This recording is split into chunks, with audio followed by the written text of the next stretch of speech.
Well, howdy guys, how are you today? Now I remember Cracker Barrel cheese. When I was in Canada, it was quite popular. For a while anyway. Then it kind of slightly disappeared. And I hardly ever see it in the UK here. But it kind of looks like Cracker Barrel has been feminized. Because here's the CEO of Cracker Barrel. Strangely enough, it's a femon. You know the trend, get femons in, promote them quickly, and everything will be fine. And the first thing these femons want to do when they get some authority is to get more femons in and get the men out. And I believe this company was started by two men in about 1969. But they have a new marketing officer now.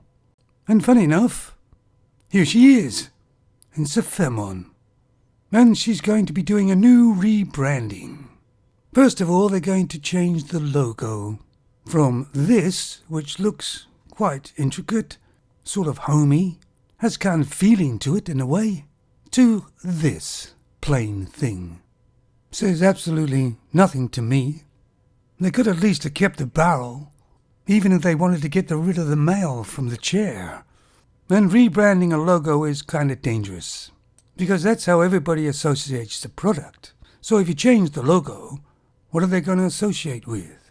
And apparently she's also going to change the stores to make them sort of modern, brighter. And I've talked to a couple of people who've been in these new stores, and they said they're clinical. The other places, like the restaurants and that, had some feeling, some homey thing, but not the new ones. It yells corporate everywhere. The trouble is, a lot of femons can't see the forest for the trees.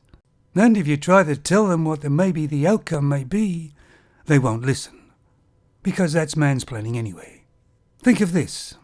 A femon meets a guy. They finally get engaged. Then they get married. Poor bastard. And the first thing she's going to want to do is to change the man.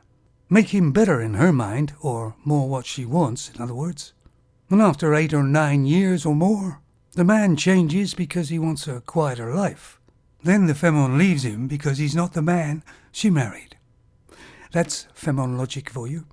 Of course, all this rebranding and remodeling is going to cost money.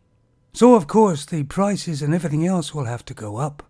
And in these days, there's thousands of cheeses around everywhere, isn't there? People have more of a choice. I believe it's probably going to be disastrous for Cracker Barrel. But of course, they'll never admit to that, because they're femons, of course. They never do anything wrong.